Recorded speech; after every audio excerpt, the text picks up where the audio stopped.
دل نکال دو تو آدمی ختم ہو جاتا ہے۔ سورہ یاسین کو قرآن کا دل کیوں کہا جاتا ہے؟ صرف پہلی 3 سطروں کی وجہ سے۔ پہلی ایک حدیث سے اس پہلی بات کی اور وضاحت ہوتی۔ آپ نے فرمایا اللہ تعالیٰ نے دنیا بنانے سے 1000 سال پہلے سورۃ یاسین کی تلاوت فرمائی۔ دنیا بنانے سے 1000 سال پہلے سورہ یاسین پڑھی۔ دنیا کو بنے ہوئے کتنے سال ہوئے ہیں؟ یہ سائنسدانوں کی بات ہے، 25 سے 30 ارب سال ہوئے ہیں۔ تو اسی کو ہم صحیح مانتے ہیں، چونکہ ہمارے پاس بھی کوئی اور ایسا ثبوت نہیں ہے۔ تو 25 سے 30 ارب سال سے یہ کائنات بنی، اس سے 1000 سال پہلے اگر اسی کو لے لیں 25 ارب سال 30 ارب سال، اس سے 1000 سال پہلے جب زمین آسمان سورج چاند ستارے سیارے جبریل میکائیل اسرائیل اسرافیل جنت دوزخ آگ پانی مٹی ہوا کچھ میں سے اللہ ہے۔ هو الاول والآخر والظاہر والباطن وهو بكل شيء علیم۔ تو اب سورہ یاسین شروع کیسے ہوتی ہے؟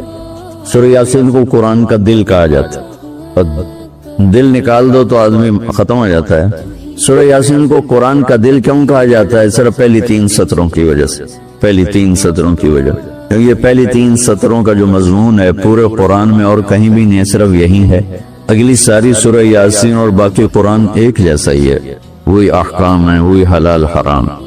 ایک حدیث اور سناتا ہوں پھر یہ میری بات اور واضح ہو جائے گی۔ میرے نبی نے فرمایا میرے اللہ نے میرے 10 نام رکھے، جس سے پیار ہوتا ہے نا اس کو آدمی کئی ناموں سے پکارتا ہے۔ جیسے ماں چھوٹے بچے کو کبھی لال کہتی ہے، کبھی پھول کہتی ہے، کبھی مکھن کہتی ہے، کبھی پیڑا کہتی ہے، تو وہ محبت زیادہ ہوتی ہے تو صرف اسلم کہنے سے وہ محبت پوری نہیں ہوتی، تو پھر اس کو کئی نام دیتی ہے، مختلف نام دیتی۔ تو میرے نبی نے کہا میرے اللہ نے میرے 10 نام رکھے، میں محمد، احمد، ماہی، حاشر، عاقب، فاتح، خاتم، ابو القاسم، طہ، یاسین۔ یاسین میری بات ذہن میں رہے گی، یاسین میرے نبی کا نام ہے، طہ میرے نبی کا نام ہے، یاسین۔ اس کے علاوہ مزمل، مدثر، شاہد، مبشر، نذیر، داعی اللہ، سراج منیر، عزیز، حریص، رؤوف، رحیم، رحمت للعالمین، بشیر و نذیر، یہ سب قرآن پاک میں نام ہیں جو میرے نبی کو اللہ تعالیٰ نے عطا فرمائے۔ اس میں ایک نام ہے یاسین۔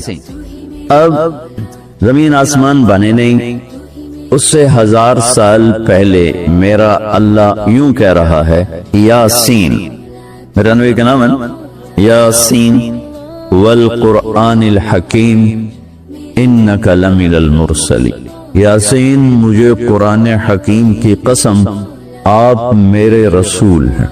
کوئی سامنے کھڑا ہوا ہے، موجود ہے، اگر کوئی سامنے نہ ہو اور صرف خبر دی جائے کہ ایک میرے رسول آنے والے ہیں، پھر قرآن ہوتا یاسین والقرآن الحکیم انہو لمن المرسلین۔ وہ ایک آئے گا، وہ میرا رسول ہے، وہ آ چکا ہے، وہ سامنے ہے، اور اللہ ان کو دیکھ کے کہہ رہے ہیں انک لمن المرسلین، آپ میرے عالی شان رسول ہیں، علی صراط مستقیم، اور آپ سیدھے راستے پر ہیں۔ یہ 3 جملے ہیں جو قرآن کا دل بنا رہے ہیں سورہ یاسین۔ کیونکہ رسالت نکال دو تو پیچھے تو کفر ہی کفر۔ تو اس ہستی کو وجود بخشا جسے سب سے زیادہ پیار دیا، پیار کیا۔ جب آدم علیہ السلام اور اماں جان کا نکاح ہوا جنت میں حوا علیہ السلام، تو اللہ تعالیٰ نے فرمایا کہ آدم اپنی بیگم کو مہر ادا کرو۔ مہر اس وقت سے چلا، تو انہوں نے پوچھا کیا مہر ادا کروں؟ تو اللہ تعالیٰ نے فرمایا کہ تیری نسل میں میرا آخری نبی آنے والا ہے، اس پہ ایک دفعہ درود شریف پڑھ دو، یہی اس کا مہر۔ یہ تیری بیگم کا مہر ہے کہ میرے محبوب پہ ایک دفعہ درود پڑھ دے، بس یہ مہر ہے۔ آدم علیہ السلام بھی سوچ میں پڑ گئے کہ یہ کون ہے جو میری نسل میں ہے اور مجھے اس پہ درود پڑھنے کا حکم دیا جا رہا۔ یہ ہمارے اوپر اللہ کا احسان ہوا کہ اس نے ہمیں ایک عالی شان نبی کا امتی بنا۔ سب کی نبوت آئی اور چلی گئی، آئی اور چلی گئی، آئی اور چلی گئی۔ ڈی پی او ہے، ڈی سی او ہے، آتا ہے، اس کی نیم پلیٹ لگتی ہے، کہ وہ اس کا ٹرانسفر ہوتا ہے تو نئی پلیٹ لگ جاتی ہے. آپ معراج پہ تھے, اللہ سے بات کر رہے تھے کہ یا اللہ, آپ نے ابراہیم علیہ السلام کو خلیل بنایا, موسیٰ علیہ السلام کو کلیم بنایا, داؤد علیہ السلام کو لوہا نرم کر کے دیا, سلیمان علیہ السلام کو ہوا تابع کر کے دی, عیسیٰ علیہ السلام کو مردے زندہ کرنے کا معجزہ دیا, میرے لیے کیا ہے؟ فماذا جعلت لی, تو اللہ تعالیٰ نے کہا میرے محبوب اولیس قد آتیتک افضل من ذلک کلہ, میں نے آپ کو وہ دیا جو کسی کو بھی نہیں دی, آپ کو میں نے وہ دیا ہے جو کسی کو نہیں. یہ لو کیا ہے کہ تیرا میرا نام اکٹھا ہو گیا ہے, جدا نہیں ہو سکتا. لا الہ الا اللہ, آگے پڑھو بولو.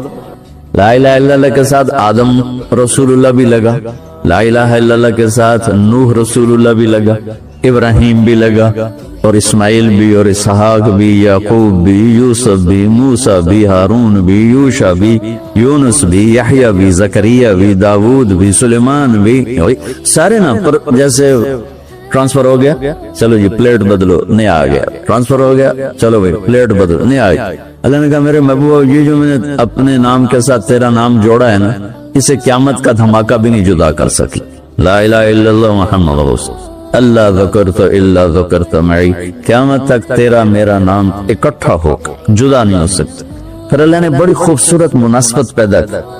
اللہ کے لفظ میں نقطہ کوئی نہیں, محمد کے لفظ میں نقطہ کوئی, احمد کے لفظ میں نقطہ کوئی.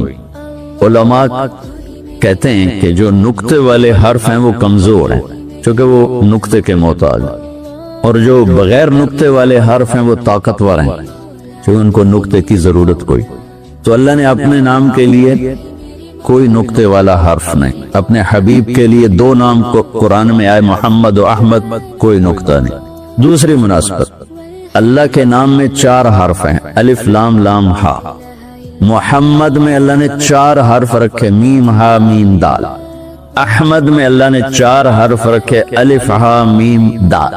تو اللہ نقطہ کوئی نہیں, محمد احمد نقطہ کوئی نہیں, اللہ 4 حرف ہیں, محمد اور احمد 4 حرف ہیں, یہ 12 ہو گئے. جب اللہ نے کلمہ جوڑا لا الہ الا اللہ محمد رسول اللہ, تو لا الہ الا اللہ میں بھی 12 حرف ہیں اور محمد رسول اللہ میں بھی 12 حرف ہیں, زطول کہنے لیے. تو اللہ تعالیٰ نے فرمایا کہ میرے محبوب آپ کو میں نے وہ دیا ہے جو کسی کو بھی نہیں دیا, کہ قیامت تک آپ کا نام میرے نام کے ساتھ جڑ گیا ہے, اور اب مجھ تک آنے کا کوئی راستہ نہیں سوائے آپ کی غلامی کی. جو اللہ تعالیٰ ہمارے شاعر کی بخشش کرے کہ محمد سے وفاتوں نے تو ہم تیرے ہیں, یہ جہاں چیز ہے کیا لوح و قلم تیرے ہیں. کیا خوبصورت سارے اسلام کو ایک شعر میں بیان کر دیا. تو اللہ تعالیٰ نے ہمیں جناب رسول اللہ صلی اللہ تعالی علیہ وسلم کی نبوت دی. پھر اللہ نے آپ کی نبوت کی پر ایسی حفاظت فرمائی کہ کوئی چیز آپ کی ادھر ادھر نہیں ہونے. کچھ زندگی میں جس چیز کو میرے نبی نے یوں ٹچ کیا ایک دفعہ, اللہ نے اس کو بھی محفوظ کر دیا ہے. 1439 سال ہو چکے ہیں, آپ کی زندگی کی کوئی چیز غائب نہیں ہے, محفوظ ہے قرآن کی طرح, لوح محفوظ کی طرح. میرے رب کا اپنے محبوب کی زندگی پر پہرا ہے. کیوں؟ چونکہ قیامت تک نمونہ آپ کی ذات, تو آپ کی ذات نمونہ ہے تو پھر نمونہ موجود ہونا چاہیے. عیسیٰ علیہ السلام کی زندگی موجود ہی کوئی, موسیٰ علیہ السلام کی زندگی موجود ہی کوئی نہیں, لیکن میرے نبی کی زندگی پیدائش سے لے کر اور دنیا سے جانے تک کی ہر چیز موجود ہے. اس کی ایک میں مثال دیتا ہوں کہ ہمارے ہاں یہ تو پیڑھی والے لوگ ہیں نا, کہ ان کا سلسلہ نسب اللہ کے نبی سے مل. ہم تو راجپوت سے مسلمان ہوئے, بدن کیڑی پیڑھی مسلمان ہوئے, پیچھے ہندو تھے, سکھ تھے, وہ بھی کوئی پتہ کوئی نہیں. تو صرف ایک ہستی ہے کائنات میں جس کی پیڑھی آدم علیہ السلام تک ہے, باقی کسی کی بھی نہیں. وہ ہے میرے آپ کے نبی محمد بن عبداللہ بن عبد المطلب بن ہاشم بن عبد مناف بن قصی بن کلاب بن مرہ بن کعب بن لوی بن غالب بن فہر بن مالک بن نضر بن کنانہ بن خزیمہ بن مدرکہ بن الیاس بن مضر بن نزار بن معد بن عدنان بن عود بن حمیسہ بن سلامان بن عوس بن بوز بن قموال بن عبی بن عوام بن ناشد بن حزاب بن بلداس بن یدلاف بن طابخ بن جاہم بن ناحش بن ماخی بن عیفی بن عبقر بن عبید بن الدعاء بن حمدان بن سمبر بن یثربی بن یحزن بن یلحن بن ارعوا بن عیدی بن زیشان بن عیسر بن اقناد بن ایہام بن مقصر بن ناحز بن زارب بن سمی بن مزی بن عوض بن عرام بن قیدار بن اسماعیل بن ابراہیم بن عادر بن ناحور بن سروج بن رعو بن فائش بن عابر بن ارفخشاد بن سام بن نوح بن لامک بن متوشالہ بن ادریس بن یرد بن ملحل بن قینان بن آنوش بن شیس و بن آدم علیہ السلام۔ یہ میرے نبی کی میں نے گھوٹکی میں بیان کیا، پرانی بات میں نے پیڑھی سنائی۔ اگلے دن کوئی 8 بجے دوست آگئے بڑے بھاگے کہ یہ وہ کچے سے ڈاکوؤں کا سردار آپ کو ملنے آیا۔ میں نے کہا میرے پاس تو پیسے کوئی نہیں، مجھ سے کیا لیں؟ ارے آپ کو ملنا چاہتا۔ میں نے کہا بلا تو وہ آ گیا چھوٹا سا قد، تو آ کے وہ ملا بڑی عقیدت سے۔ تو سندھی سرائکی سے ملتی جلتی اور ہماری سرائکی ہے زبان، تو تھوڑی تھوڑی مجھے سمجھ میں آئی اس کی۔ وہ اردو جانتا نہیں تھا، اپنی سندھی میں بول رہا تھا اور کافی سارا میں سمجھ رہا تھا سرائکی کی وجہ سے۔ تو وہ کہنے لگا سائیں تو سانجو نبی دا پیڑھی سنائیو، رات تو سانجو نبی دا پیڑھی سنائے، اور ساتھ ہی اس نے زارو قطار رونا شروع کر۔ مجھے رونا آیا کہ ایک ڈاکو کے دل میں بھی نبی کی کیا عشق کروں گا۔ انہوں نے رونا شروع کر دیا تو سانجو نبی دا پیڑھی سنائے، اور مجھے بعد میں پتا چلا کہ پھر اس نے توبہ کر، پر ایسی توبہ کی کہ پیچھے پلٹ کے نہیں دیکھا۔ پھر اس کے ساتھیوں نے اس کو قتل کر دیا، اس نے موت قبول کی، پھر اس نے دوبارہ صرف نبی کی پیڑھی سن کے انہیں کہا سائیں میری توبہ۔ تو میرے بھائیو، اللہ نے ہمیں ایک عظیم الشان ہستی سے نوازا ہے۔